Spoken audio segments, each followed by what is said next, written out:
Hey hello, balik lagi di channel Spoiler Moon dan kita akan lanjutkan lagi kisah hidup Fang Yuan. Sebelumnya sekali lagi minta maaf karena kemarin uploadnya tertunda. Seperti yang Anda sampaikan di akhir part sebelumnya, bahwa memang kemarin itu nggak bisa upload. Posisi Anda lagi di karantina, jadi nggak bisa buka laptop untuk kemudian buat naskah dan juga rekaman. Maka baru sekarang bisa upload. Sorry banget sekali lagi. Terima kasih untuk yang sudah nungguin sampai detik ini. Nah, durasi hari ini cukup panjang, ya sekitar 1 jam. Semoga cukup memuaskan dahaga kita semua. Terima kasih, selamat menonton. Nah, langsung aja mari kita sambung kisah hidup Fang Yuan di part 192. Di part sebelumnya, akhirnya He Cheng mati di tangan He Luolan.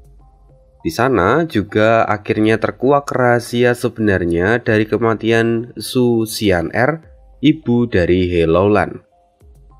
Sedikit dramatis dan menyentuh, terlebih saat jiwa Su Xian'er keluar dan mencoba menghentikan He Luolan. Namun pada akhirnya He Luolan dengan mantap mengambil tindakan. Tidak ada keraguan-raguan sama sekali. Kemudian di akhir cerita juga terjadi diskusi antara Fang Yuan dan juga Huo Tianmo, di mana pada akhirnya mereka membentuk sebuah perjanjian yang baru di antara mereka. Isi perjanjian itu cukup membawa keuntungan bagi Fang Yuan dan di saat yang sama juga menuntut tanggung jawab dari Fang Yuan.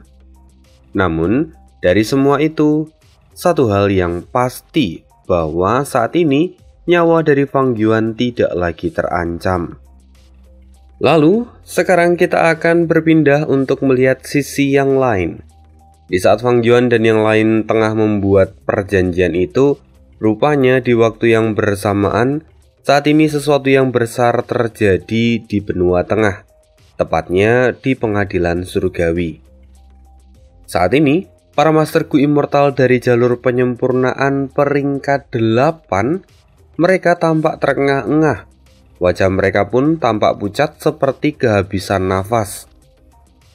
Rupanya usut punya usut, mereka baru saja menyelesaikan penyempurnaan untuk memperbaiki Gu Nasib.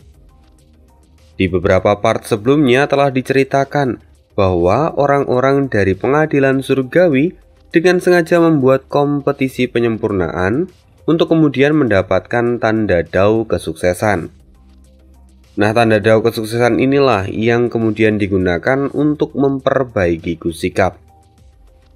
Saat ini, sudah beberapa bulan sejak mereka memulai untuk menyempurnakan dan memperbaiki Gu Sikap.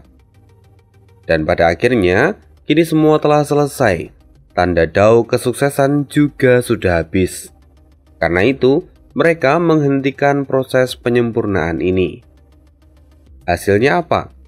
Saat ini, kekuatan dari Gu Nasib telah kembali ke tingkat 50%. Dan karena tingkatnya sudah mencapai 50%, maka sekarang kemampuan dari Gu Nasib mulai bekerja lagi. Dan hal itu mempengaruhi jalur takdir semua orang yang ada di dunia. Semuanya mulai ditata kembali ke dalam jalur mereka masing-masing. Meskipun telah banyak jalur yang berubah karena ulah dari Fang Yuan. Namun sekarang alur takdir besar telah kembali ke jalannya. Ini adalah sebuah pencapaian besar bagi pengadilan surgawi, karena dengan begini mereka semakin dekat dengan tujuan mereka. Lalu apa efeknya pada Fang Yuan? Kita akan kembali melihat sisi Fang Yuan. Saat ini perjanjian telah selesai dibuat. Karena perjanjian telah selesai, maka Fang Yuan kemudian menyerahkan Gu kekuatan diri pada He Luolan. Pada momen ini, jelas He Luolan sangat gembira, dan itu membuat perilisan serta Huo Tianmo merasakan kehangatan di hati mereka. Setelah itu, He Luolan pun menggunakan Gu kekuatan diri dan seketika muncullah jiwa manusia milik He Luolan. Penampakan jiwa manusia milik Hellouland sudah sangat berbeda daripada saat dia dulu menyerang tanah terberkati Istana Kekaisaran. Jika saat itu penampilan jiwa manusia milik Hellouland adalah seorang pria berbadan besar dan terlihat gelap, namun kali ini penampilan jiwa manusia milik Hellouland adalah seorang wanita yang cantik seperti kloningannya sendiri. Hal ini adalah tanda bahwa saat ini penguasaan diri Hellouland telah mencapai titik tertinggi. Sekarang, Hellouland telah terlepas dari bayang-bayang masa lalu, dan itu adalah kabar yang baik. Sebelumnya, Zhu Xian'er sendiri berniat untuk menghentikan Hellouland ketika dia mau membunuh He Cheng. Zhu Xian'er takut kalau Hellouland akan berubah dan kehilangan arah, karena nantinya dia mungkin akan memiliki penyesalan seumur hidup karena telah membunuh ayahnya sendiri. Tapi rupanya hal itu ditampik oleh Hellouland. Dia adalah seorang yang tegas dan memiliki pendirian yang teguh. Bahkan dia seperti mendapatkan pencerahan setelah membunuh He Cheng dan membalaskan dendamnya. Hellouland bahkan terlihat tumbuh menjadi sosok yang jauh lebih dewasa. Melihat hal ini, Perilisan sangat gembira. Lan-er, kamu akhirnya melewati hambatan terbesar dalam hatimu. Jadi sekarang kamu pun bisa mengeluarkan jiwa manusia dengan wujudmu sendiri. Hellouland pun mengangguk. Dia tidak kalah gembira karena hal ini. Lalu setelah itu, Hellouland menoleh ke arah Huo Tianmo. Bibi tua, tidakkah kamu menginginkan warisan dari jalur waktu milik He Fan? Karena kau menginginkannya, aku pasti akan mendapatkannya untukmu. Mendengar Hellouland akhirnya memanggil dirinya dengan sebutan Bibi, itu membuat Huo Tianmo bergetar karena gembira. Akhirnya dia mendapatkan pengakuan dari Hellouland. Karena memang sebelumnya Hellouland sangatlah membenci dirinya. Tapi saat ini semua kebenciannya sepertinya telah menghilang. Namun kemudian Huo Tianmo menjawab sambil tersenyum. Aku memang membutuhkan warisan itu. Tapi aku tahu bahwa itu sulit untuk didapatkan. Lagi pula sekarang aku sudah mendapatkan bantuan dari Fang Yuan. Dia berjanji bahwa Tai Baiyunseng akan mencoba menyembuhkan lukaku. Karena itu kamu tidak perlu memikirkan masalah itu lagi. Hellouland segera menjawab, tidak masalah. Aku akan mendapatkan warisan itu untukmu. Aku akan kembali ke klan He dan aku akan mengambilnya. Segera Huo Tianmo menyanggah, tidak. Aku tidak mengizinkan itu. Sudah kukatakan bahwa misi ini berbahaya. Huo Tianmo sendiri tidak ingin mengulang kesalahannya di masa lalu. Dia tidak ingin membiarkan keponakan satu-satunya yang ia miliki mengulangi nasib yang sama seperti ibunya. Selain Huo Tianmo, tentu saja Perilisan juga tidak setuju. Namun, kata-kata Hellouland berikutnya justru membuat keduanya terkejut. Hellouland berkata, aku akan mendapatkan warisan itu untuk bibi tua. Tapi hal ini bukan tujuan utamaku. Meskipun bibi tidak menginginkan warisan dari He Fan lagi, aku tetap akan pergi ke klan He. Karena aku sudah merencanakan semua ini sejak lama. Aku akan kembali dan mengambil kursi kepemimpinan dari klan He. Klan He akan menjadi pondasiku untuk membangun kekuatanku sendiri di masa depan. Mendengar ambisi dari Hellouland itu terdengar sangat hebat, dan itu mengejutkan mereka semua. Tapi itu terlalu berbahaya. Aku tidak ingin kau melakukannya, kata Perilisan. Ya, aku juga tidak mengizinkanmu. Huo Tianmo pun menambahkan dengan sikap yang tegas dan protektif. Tapi mendengar mereka berdua, Helloland kemudian tertawa. Aku tahu kalian berdua peduli padaku, tapi aku takut kalian salah paham pada satu hal. Aku mengatakan rencana ini pada kalian bukan karena aku ingin meminta pertimbangan kalian. Tapi aku mengatakan rencanaku ini karena aku hanya ingin memberitahu kalian. Karena itu, kalian bahkan tidak punya ruang untuk berdiskusi atas keputusan yang sudah kubuat. Keputusanku sudah bulat, dan aku akan tetap pergi sekalipun kalian berdua tidak setuju. Ketetapan hati Helloland itu sungguh luar biasa. Terlebih setelah dia membunuh ayahnya sendiri. Helloland menjadi sosok yang jauh lebih dewasa dan mengerikan. Inilah sosok asli dari Helloland yang sebenarnya. Mendengar apa yang Helloland katakan, hal ini membuat Perilisan dan Huo Tianmo hanya bisa saling bertukar pandang dan tidak bisa mengatakan apapun. Mereka menghela nafas panjang. Helloland bisa melihat kekhawatiran dari kedua bibinya. Lalu dia menghela nafas jenak dan berkata lagi, "Karena kalian begitu khawatir padaku, maka aku akan memberi kalian jaminan." Setelah itu Helloland mengeluarkan sebuah topeng. Topeng itu sungguh istimewa. Dia memancarkan aura dari Gu Immortal. Ini Gu Sikap. Perilisan pun tampak terkejut. Gu Sikap itu adalah salah satu Gu Immortal yang dicari Fang Yuan. Karena Gu Sikap adalah Gu inti dari gerakan pembunuh wajah familiar. Kalau Fang Yuan menggunakan Gu Sikap sebagai Gu inti dari wajah semi familiar, jelas Fang Yuan bisa mencapai tingkatan yang jauh lebih tinggi dalam hal penyamaran. Siapa yang menyangka bahwa rupa-rupanya Helloland justru yang memiliki Gu Sikap. Bahkan Perilisan pun tampak tidak tahu menau akan hal ini. Kemudian Huo Tianmo dengan tatapan bingung berkata, "Gu Sikap pada awalnya ada di tangan He Fan.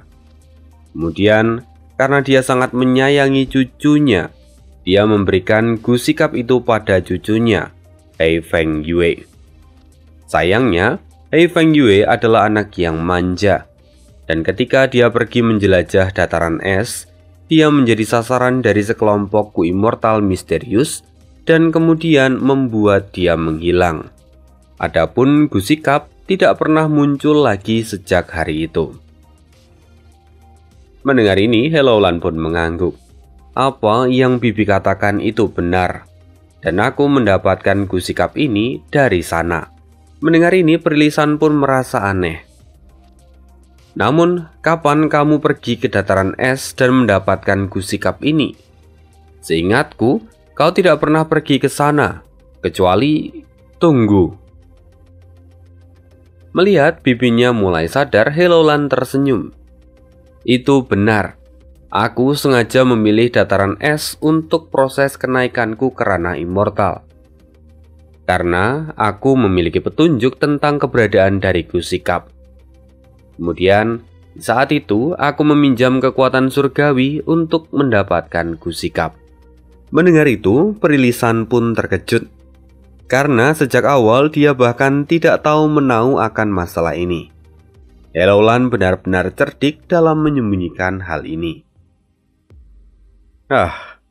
Lan Er, kau benar-benar telah tumbuh dewasa," kata Huo Tianmo sambil menghela nafas panjang.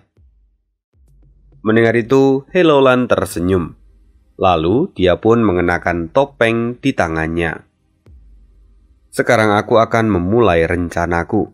Dan mulai saat ini hingga seterusnya, aku akan dikenal dengan sebutan Peri Black Moon." Mendengar itu, Huo Tianmo pun bertepuk tangan. "Luar biasa. Dengan Gu Sikap dan garis keturunan asli milik klan He, maka kamu dapat mengambil kekuasaan dari klan He dengan mudah." Perilisan pun setuju. Tapi Fang Yuan, dia terkejut. Anne pun sebenarnya terkejut karena merasa tidak asing dengan julukan Peri Black Moon. Nah, kalau kita ingat lagi, sebenarnya nama Peri Black Moon itu sudah pernah muncul di beberapa part sebelumnya. Ketika itu Fang Yuan ada di kota aliran kegelapan dan dia gagal menyempurnakan Gu Pemikiran Bintang peringkat 6. Di mana ketika itu Fang Yuan ingin menghubungkan keberuntungannya dengan sosok yang dikenal dengan nama Peri Black Moon dari Sekte Afinitas Roh. Di kehidupan sebelumnya, sosok Peri Black Moon adalah orang yang memimpin Sekte Afinitas Roh untuk kemudian menyerang tanah terberkati Istana Kekaisaran. Berkat kepemimpinannya itu, dia mendapatkan banyak kontribusi. Dan karena hal itu, Fang Yuan berpikir kalau Peri Black Moon memiliki keberuntungan yang besar. Namun, pada akhirnya, karena Fang Yuan kekurangan informasi dan dia tidak tahu tentang Peri Black Moon di masa muda, jadi Fang Yuan mengurungkan niatnya. Lalu kemudian hari ini, rupanya dia malah menemukan rahasia yang lain. Siapa yang menyangka bahwa Helloulan adalah Peri Black Moon? Gumam Fang Yuan. Lagi-lagi, Fang Yuan menyadari bahwa alur takdir telah berubah. Dia bahkan akhirnya juga sadar kalau perubahan besar itu rupa-rupanya sudah terjadi dalam waktu yang sangat lama. Awalnya Fang Yuan hanya berpikir kalau dia telah mempengaruhi takdir dari dataran utara. Tapi sekarang dia tahu, karena bantuannya pada Helloulan, dia telah mengubah takdir dari dataran utara, juga takdir dari benua tengah di saat yang sama. Fang Yuan kini menghela nafas panjang, karena apa yang ia temukan hari ini, dia malah menemukan detail kecil yang tidak diceritakan di kehidupan sebelumnya. Rupa-rupanya, Helloulan itu tidak mati setelah keluar dari tanah terberkati Istana Kekaisaran. Rupanya, dia berhasil mengalami kenaikan ke ranah immortal dan mendapatkan Gu Sikap. Kemudian, Helloulan pergi ke benua tengah dan membangun identitas baru sebagai peri generasi berikutnya dari Sekte Afinitas Roh. Nah, dari mana sebenarnya Helloulan bisa mendapatkan kontak atau berhubungan dengan Sekte Afinitas Roh?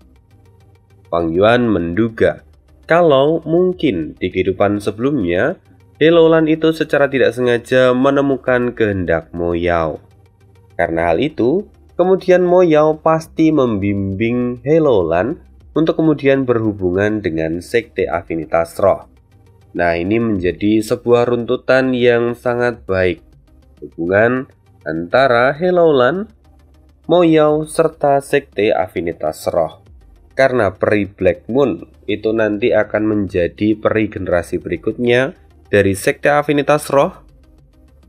Lalu, kalau sekarang dia ada di sini, lantas siapa yang akan ditunjuk sebagai peri generasi berikutnya dari Sekte Afinitas Roh?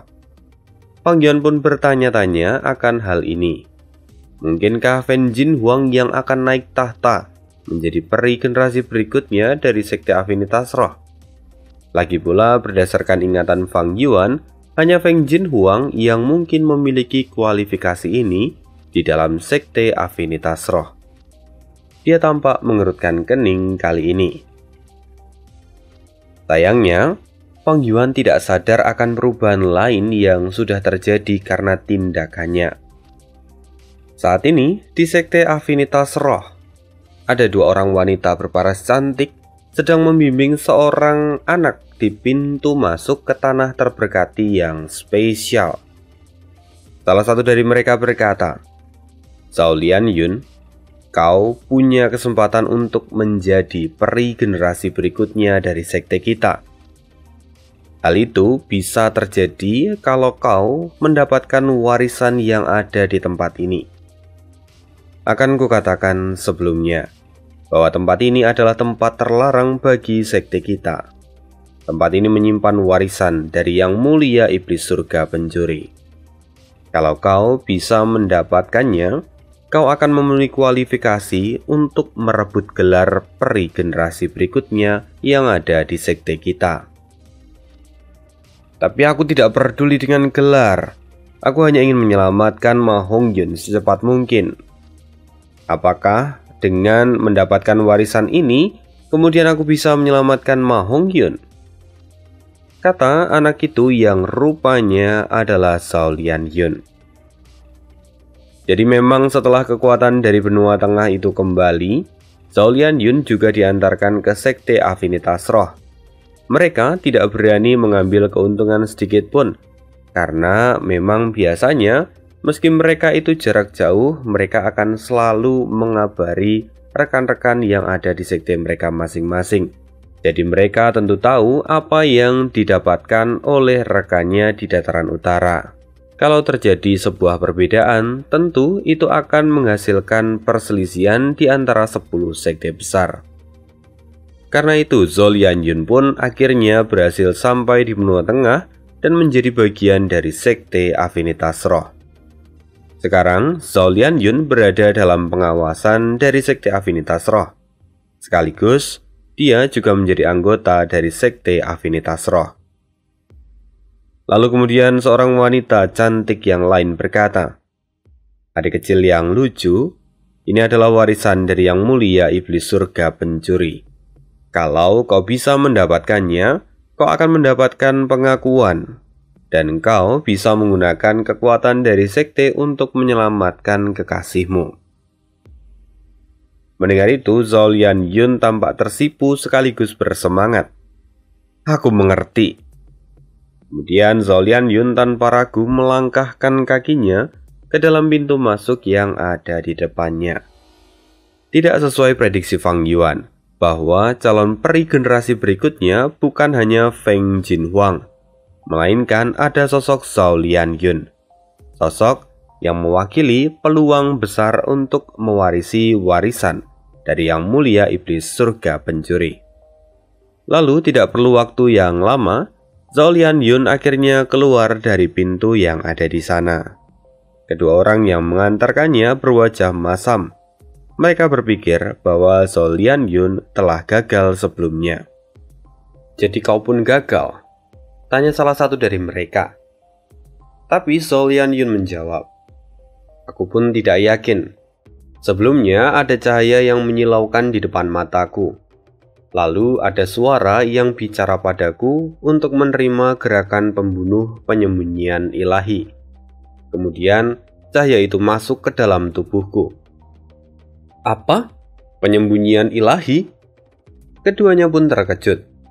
Rupanya Zhao Lianyun benar-benar berhasil menerima warisan dari Yang Mulia Iblis Surga Pencuri.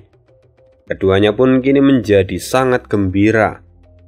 Segera mereka pergi dan kemudian membawa Zhao Lianyun. Mereka langsung melaporkan masalah ini pada para petinggi sekte Afinitas Roh.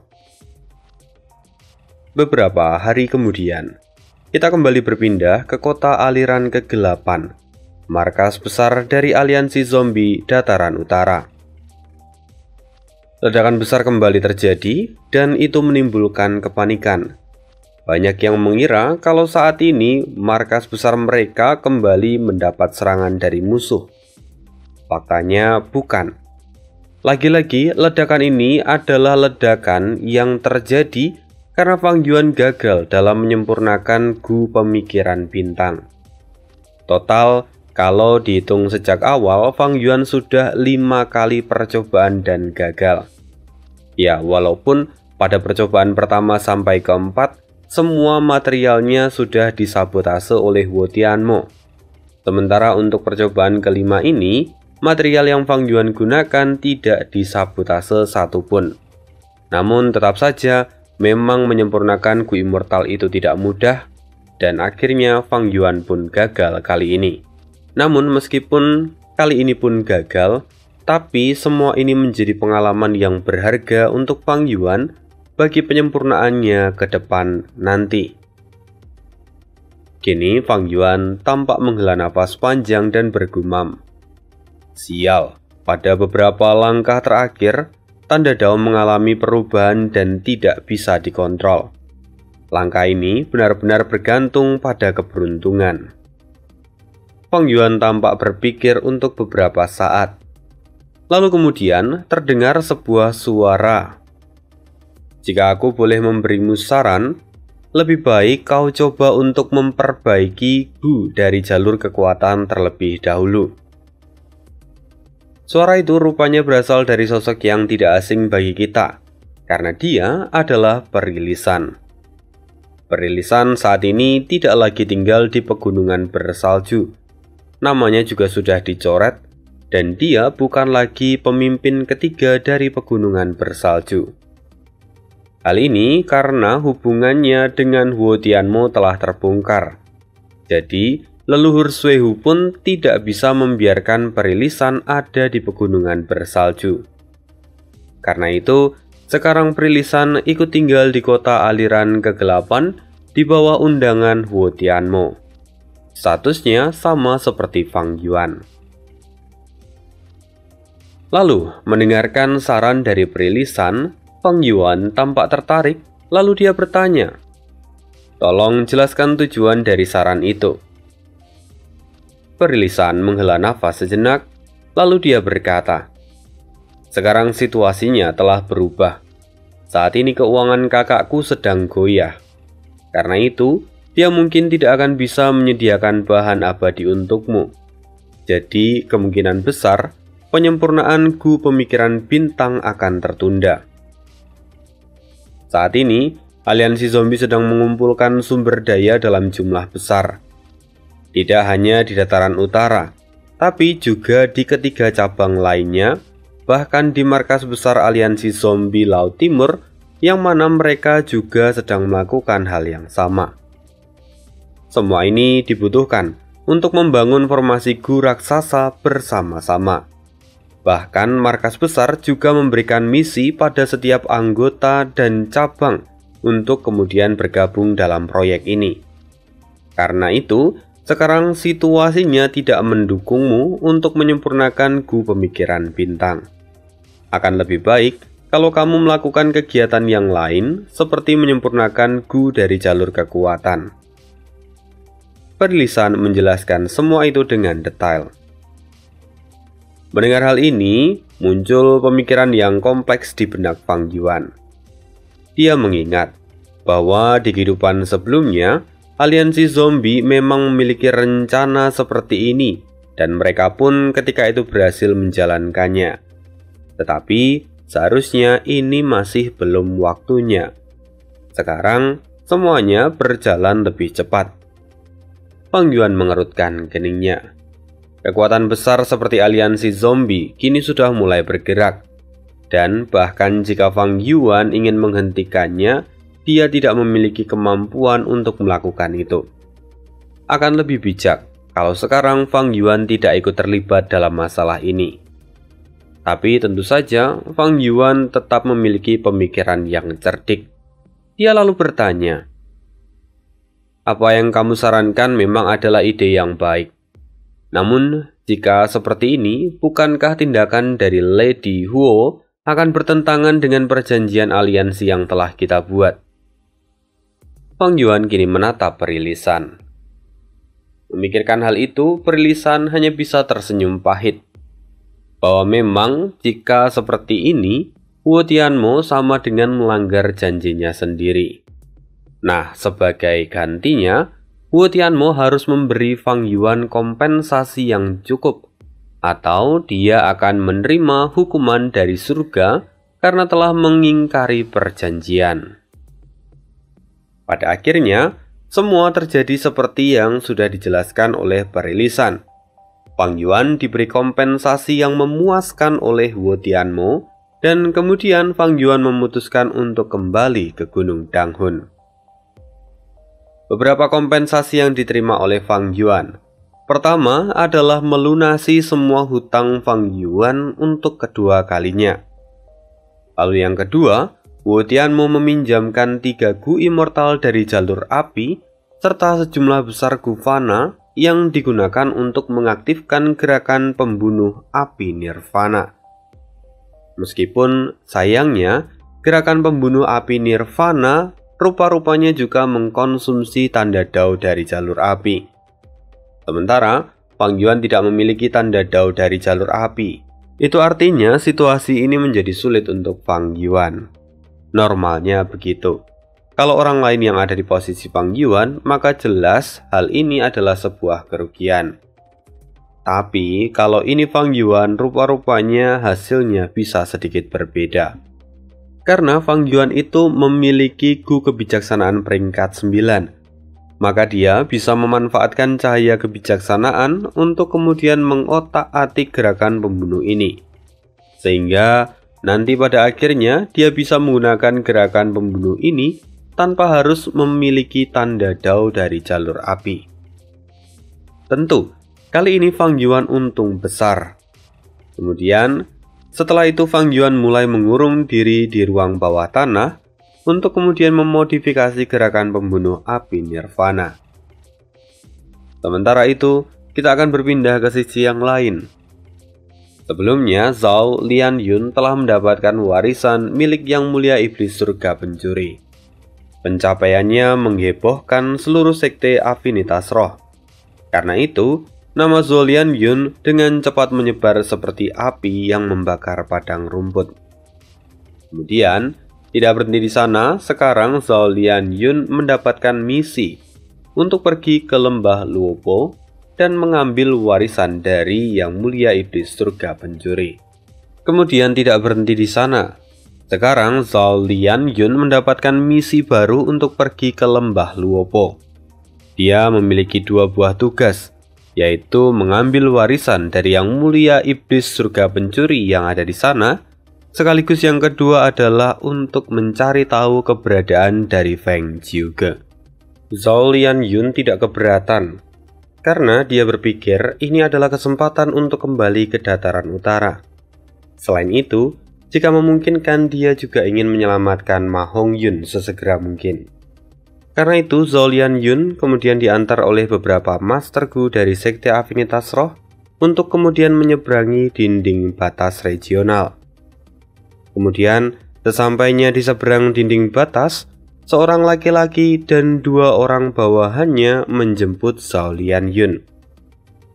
Laki-laki itu tidak lain adalah Pangeran Feng Xian. Dia telah mendapatkan tugas dari Sekte Afinitas Roh, dan karena itu, mereka segera bergegas menuju ke lembah Luopo. Dengan budidaya Pangeran Feng Xian yang ada di peringkat 8, mereka bisa mencapai lembah Luopo tanpa kesulitan.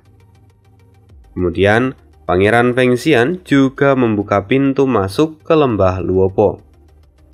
Lalu, Zhao Lianyun dia melangkahkan kaki masuk ke dalam tanah terberkati itu. Kali ini, Zhao Lianyun jauh lebih bersemangat, karena sebelumnya dia telah mendapatkan beberapa motivasi. Pertama, jika Zhao Lianyun masuk ke tanah ini dan menyelamatkan Feng Jiuge, maka Feng Jinhuang akan menyerah dalam kontes peri generasi berikutnya dari Sekte Afinitas Roh. Lalu, Zhao Lianyun juga akan menjadi satu-satunya kandidat dalam pemilihan itu. Bagian terbaiknya, kalau Zhao Lianyun menjadi peri generasi berikutnya dari Sekte Afinitas Roh, maka dia bisa menggerakkan sebagian besar kekuatan dari Sekte Afinitas Roh. Bahkan, jika itu digunakan untuk kepentingannya pribadi, Sekte Afinitas Roh tidak akan keberatan. Zhao Lianyun bertekad untuk menggunakan kesempatan ini supaya dia sekali lagi bisa menyelamatkan Ma Hongyun. Tanpa ragu, Zhao Lianyun memasuki lembah Luopo, dan dia langsung disambut oleh kumpulan angin asimilasi. Angin asimilasi berbentuk seperti tornado yang setidaknya saat ini ada 8 buah tornado dari seluruh mata angin. Kemudian ada satu tornado yang paling besar. Melihat ini tentu saja Zhao Lianyun tampak gemetar. Namun, Tiba-tiba di tengah keraguan-raguannya, sebuah suara terdengar di dalam kepala Zhao Lianyun. "Akhirnya kau datang. Cepat kemari dan bantu aku." Zhao Lianyun terkejut. "Siapa itu?" Suara itu kembali terdengar. "Aku Feng Jiuge. Cepatlah kemari." Saat ini suaranya semakin melemah. Dia seperti orang yang sedang sekarat dan berada di depan sakaratul maut.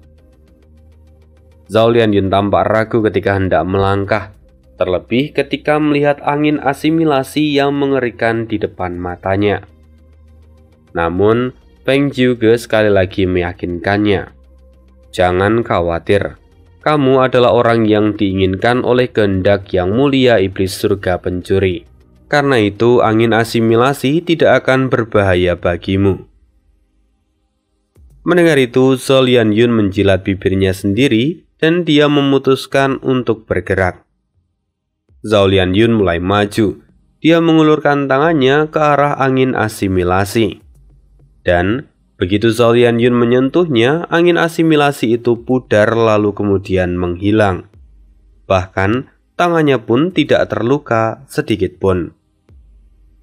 Zhao Lianyun mulai berlari ke arah angin asimilasi yang ada di pusat. Sementara angin asimilasi yang lain bergerak juga ke arah Zhao Lianyun.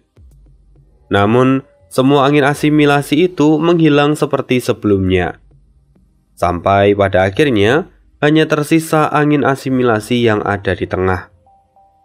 Zhao Lianyun tanpa ragu mengulurkan lengannya, dan kemudian angin asimilasi itu menghilang begitu saja. Sekarang setelah angin asimilasi itu menghilang, di bagian tengah terlihat Feng Jiuge yang duduk bersila. Wajahnya memerah, matanya pun kini tampak tertutup. "Tuan Feng Jiuge," Zhao Lianyun memanggilnya. Feng Jiuge perlahan membuka matanya, tapi dia tidak bicara sedikit pun. Dia hanya mengulurkan tangan kanannya dan menunjukkannya kepada Zhao Lianyun. Di sana terdapat dua kata yang tertulis menggunakan darah. Melihat hal itu, Zhao Lianyun bingung. Lalu saat dia hendak bertanya, Feng Jiuge tersenyum dan seketika seluruh tubuhnya berubah menjadi debu dan hancur. Mata Zhao Lianyun pun tampak kosong ketika melihat semua ini. Dia tidak pernah membayangkan orang yang ia dengar ceritanya sebagai orang terkuat di Sekte Bangau Abadi rupanya sekarang telah tiada. Kepergian dari Feng Jiuge itu benar-benar tidak pernah dibayangkan oleh semua orang. Sementara itu di Gunung Danghun, karena perbedaan kecepatan waktu di sana sudah setengah bulan berlalu. Di dalam gua bawah tanah, Fang Yuan bermandikan cahaya kebijaksanaan. Setelah beberapa saat kemudian, Fang Yuan perlahan membuka matanya. Meskipun tubuhnya adalah tubuh zombie, dia tetap terlihat kelelahan. Total sudah 7 hari 7 malam, dia berada di sana dan mencoba menyimpulkan gerakan pembunuh api nirvana. Karena itu wajar jika tubuhnya kelelahan. Selain itu, meski dia sekarang adalah Grandmaster dari jalur kebijaksanaan, namun tingkat pencapaian dari jalur api miliknya terlalu rendah. Hal ini membuat Fang Yuan kesulitan dalam melakukan penyempurnaan ini. Setelah sekian lama, aku akhirnya hanya bisa menyelesaikan 20% dari modifikasi api nirvana. Aku bisa mencapai titik ini pun karena aku memiliki cahaya kebijaksanaan. Jika aku melakukannya secara manual, maka setidaknya ini akan memerlukan waktu selama puluhan tahun. Fang Yuan tampak menghela nafas panjang. Setelah itu, Fang Yuan akhirnya meninggalkan gua bawah tanah dan kemudian kembali ke istana Danghun untuk beristirahat.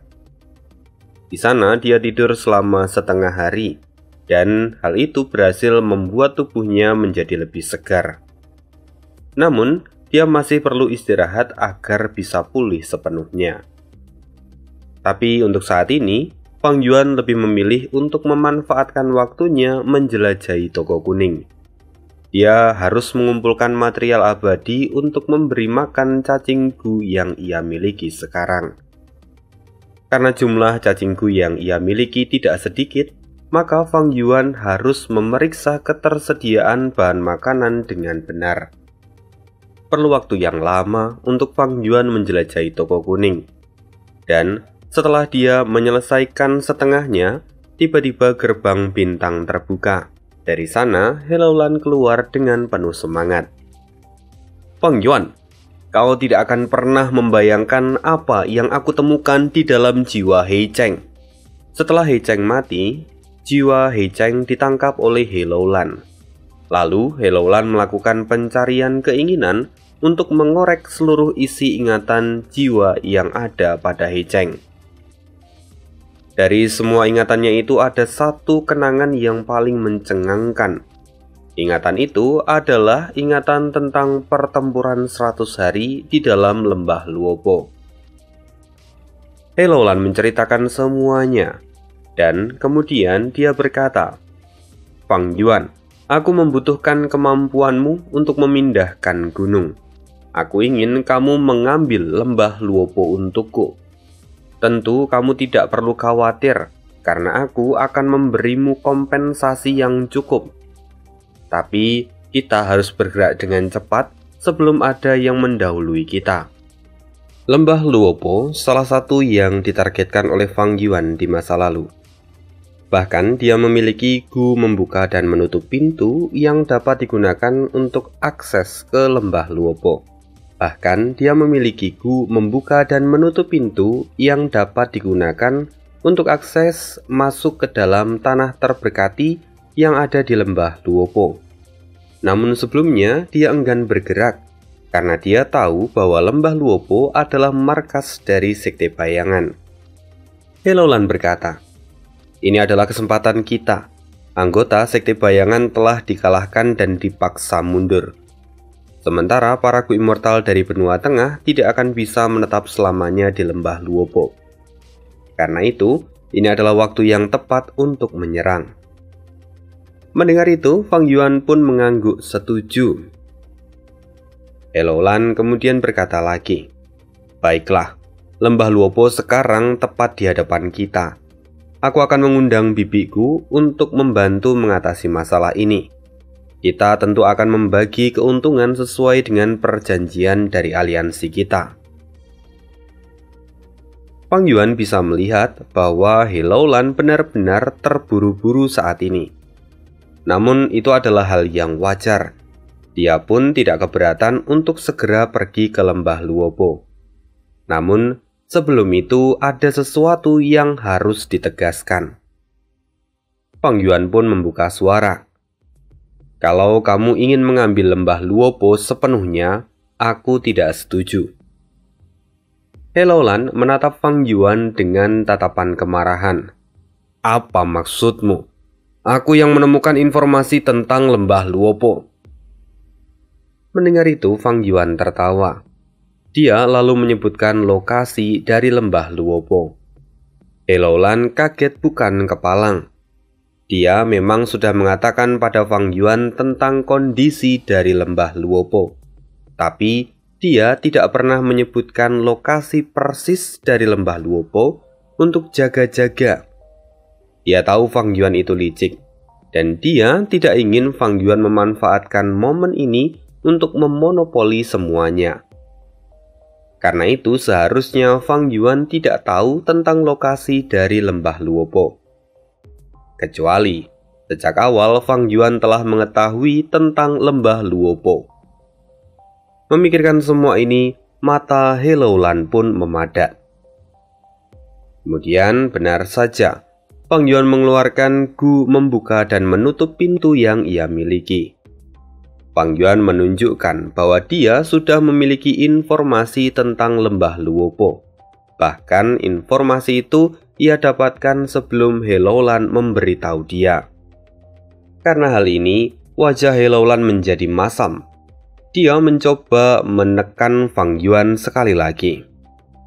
Meskipun kau sudah mengetahui lokasinya, dan bahkan kau juga memiliki gu membuka dan menutup pintu, tapi tetap saja, tanpa informasi dariku, kau tidak akan berani untuk pergi ke sana. Pada akhirnya, informasiku itu jauh lebih berharga."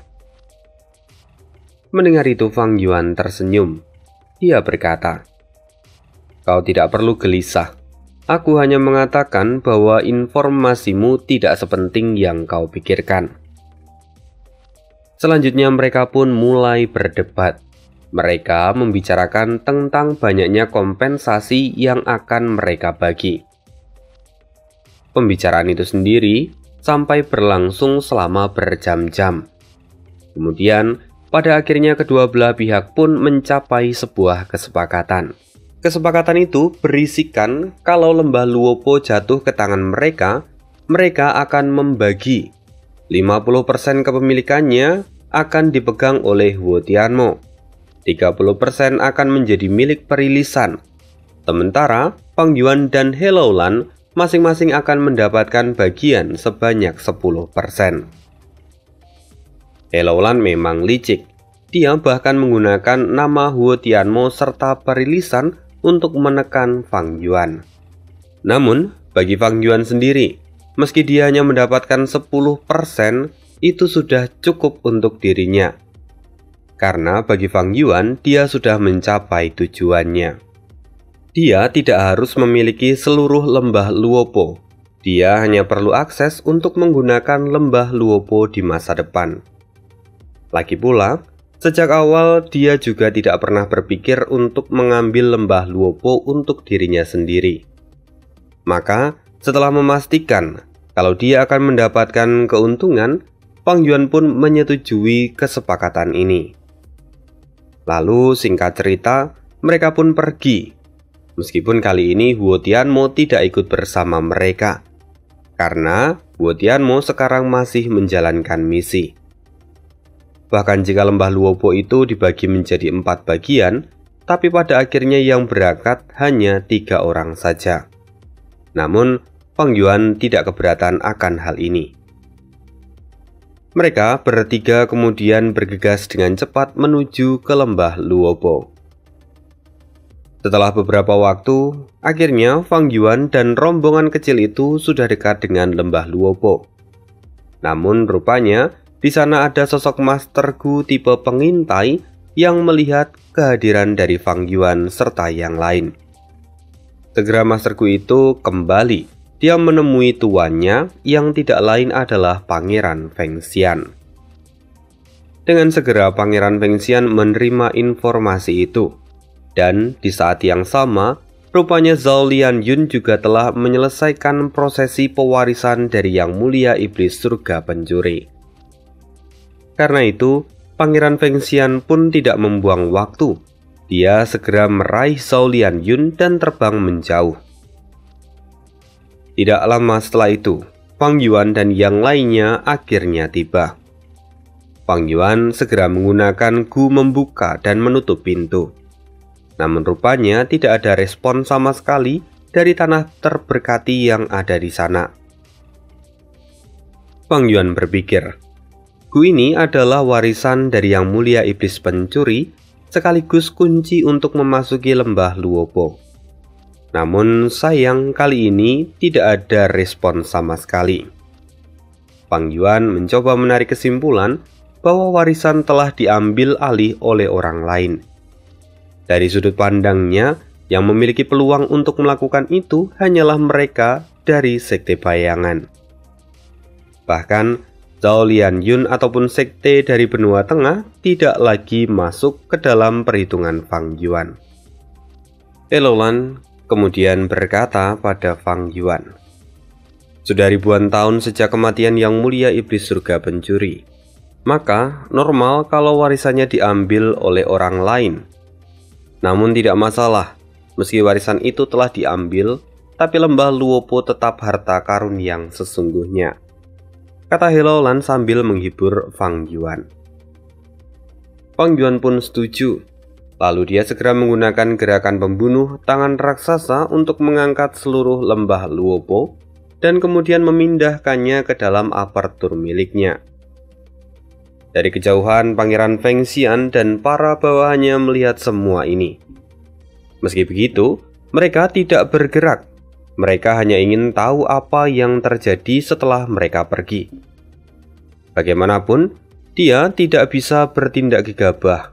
Karena meski dia peringkat 8, namun Pangeran Feng Xian tidak bisa bertarung dengan sembarangan. Apalagi jika berurusan dengan perilisan, yang mana di belakangnya ada Huo Tianmo. Ya, berita hubungan antara perilisan dan Huo Tianmo itu sudah menjadi trending topik di dataran utara. Beritanya sudah menyebar kemanapun, maka wajar kalau Pangeran Feng Xian pun tahu.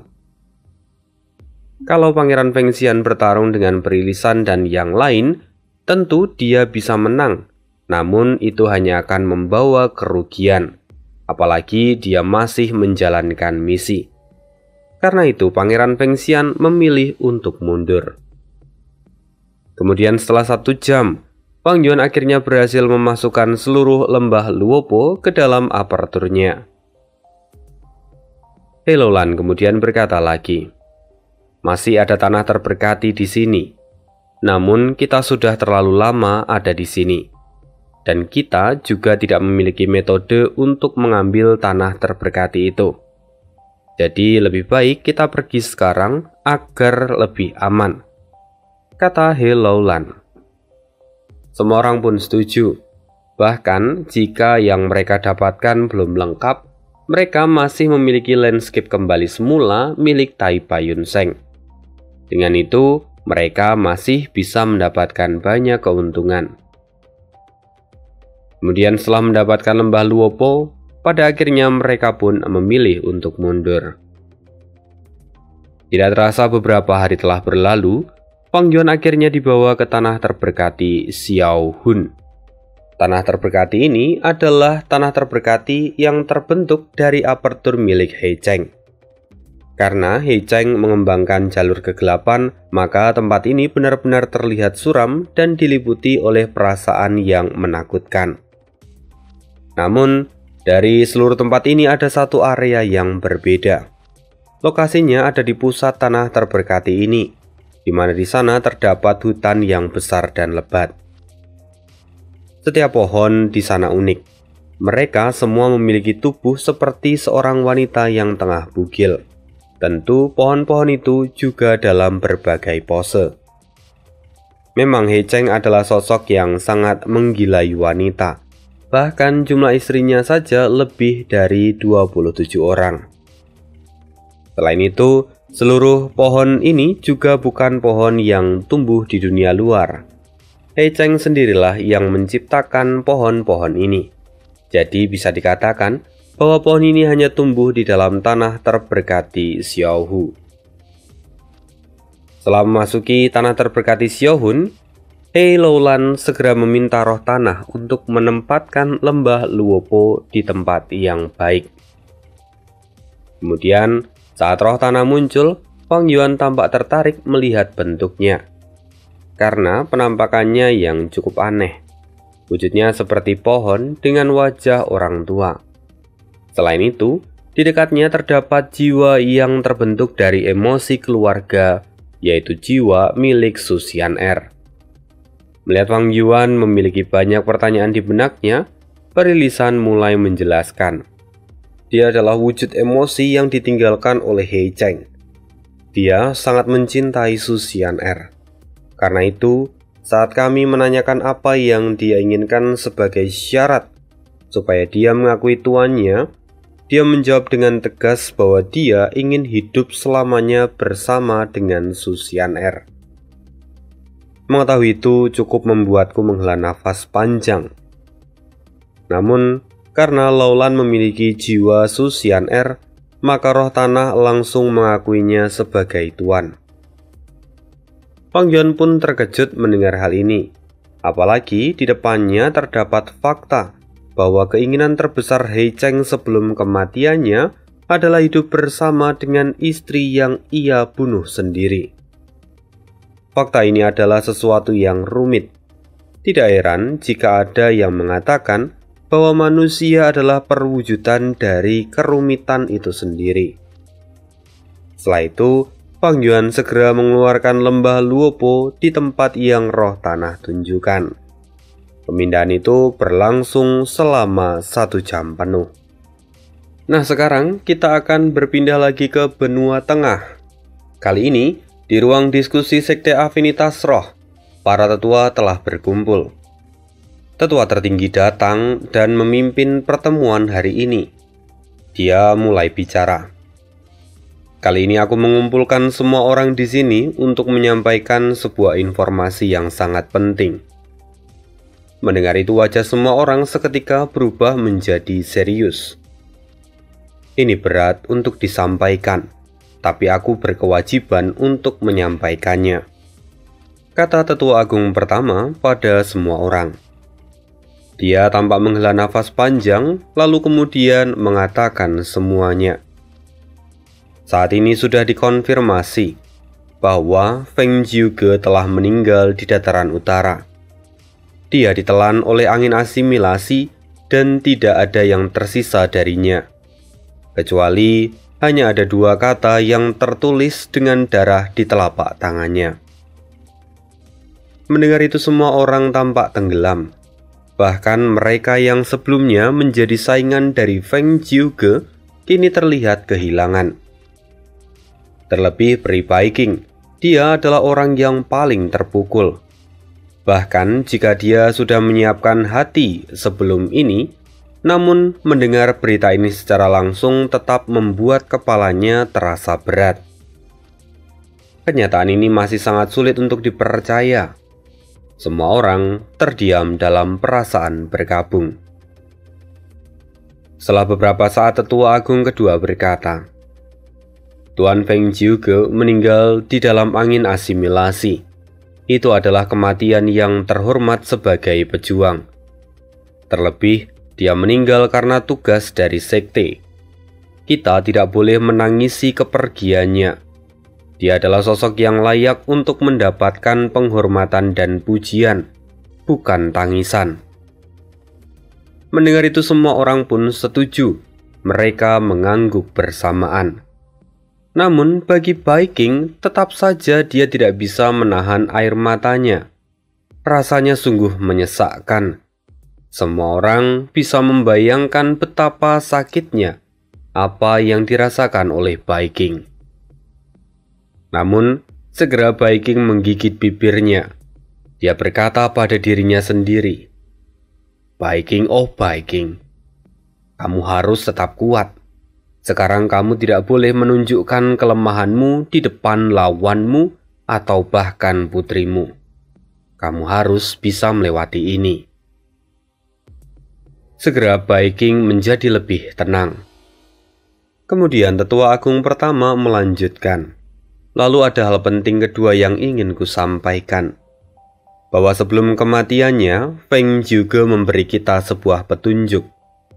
Ada 2 kata yang ia tulis dengan darah di telapak tangannya. 2 kata itu adalah Boging. Aku pun masih mencari tahu makna di balik pesan itu. Karena itu, aku ingin bertanya pada kalian semua. Barangkali kalian memiliki sebuah ide. Kemudian tetua yang lain berkata, jika ini adalah petunjuk yang ditinggalkan oleh Tuan Feng Jiuge, maka ini pasti petunjuk yang penting.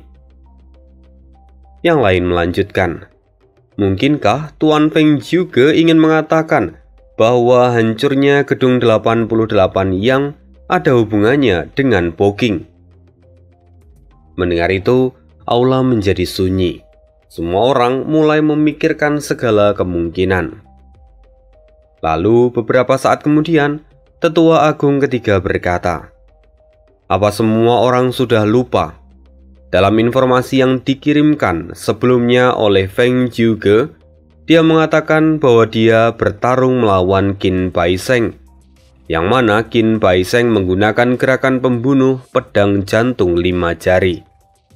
Jelas-jelas bahwa gerakan pembunuh itu adalah gerakan pembunuh yang dibuat oleh Boging. Artinya, Qin Baiseng pasti ada hubungannya dengan Boging. Tetua yang lain terkejut. Tunggu, apakah semua ini saling berhubungan? Seketika semua orang banyak memiliki pemikiran yang berbeda-beda. Semuanya berkembang. Kemudian Tetua Agung pertama berkata lagi, "Kita belum bisa menyimpulkan, maka kita harus menyelidiki masalah Boging. Karena itu sekarang aku akan memberikan misi ini padamu, Bai King." Mendengar Tetua Agung memanggil namanya, Bai King pun segera mengangguk dan menyetujui permintaan itu. Apalagi ini adalah pesan terakhir sebelum kematian suaminya. Maka peri Bai King bertekad untuk menemukan kebenarannya. Lalu kemudian Tetua Agung pertama melanjutkan, "Kemudian untuk informasi kematian Feng Jiuge akan menjadi rahasia tingkat tinggi di dalam sekte kita. Biarkan orang lain membuat asumsi, tapi jangan sampai ada salah satu dari tetua yang ada di sini menyebarkan berita ini." Mendengar itu semua orang pun setuju dan mengangguk bersamaan. Lalu mereka mulai membahas hal-hal yang lain. Salah satunya adalah keberhasilan dari Zhao Lianyun yang saat ini telah mewarisi 2 warisan dari Yang Mulia Iblis Surga Pencuri. Jelas namanya melambung tinggi, bahkan melampaui Feng Jinhuang. Informasi ini pun membuat seluruh ruangan itu gempar. Mereka baru saja kehilangan kekuatan tingkat tinggi dari Sekte Afinitas Roh. Namun kali ini, surga sungguh adil karena dia juga mengirimkan bakat yang tiada duanya ke Sekte Afinitas Roh. Karena itu sekarang Sekte Afinitas Roh diliputi oleh kebahagiaan dan kesedihan di saat yang sama. Sementara itu kita akan berpindah lagi ke sisi yang lain. Di waktu yang bersamaan di dalam hutan tanpa nama, terlihat seorang anak bertubuh zombie berwarna biru. Dia adalah putra bintang 7. Saat ini dia sedang berkomunikasi dengan seseorang yang ada di dalam cermin. Sosok itu tidak terlalu jelas, tapi dia adalah seorang laki-laki tua. Orang tua itu kemudian berkata, "Semua persiapan sudah selesai, tapi pengadilan surgawi juga telah mencapai tahap akhir dari perbaikan yang mereka lakukan. Karena itu, kamu harus bergerak lebih dahulu." "Dimengerti," kata putra bintang 7. "Kalau begitu hati-hatilah wakil utusan biru," kata orang tua yang ada di dalam cermin, lalu kemudian bayangannya menghilang dari sana. Lalu putra bintang 7 segera bergegas masuk ke dalam hutan tanpa nama. Saat ini terlihat bahwa kekuatan-kekuatan besar mulai bergerak, baik bergerak di permukaan maupun bergerak dari balik bayangan. Entah badai seperti apa yang akan terjadi di masa depan. Mari kita cari tahu lagi di kesempatan berikutnya. Terima kasih untuk cerita hari ini. See you again di next video dan bye.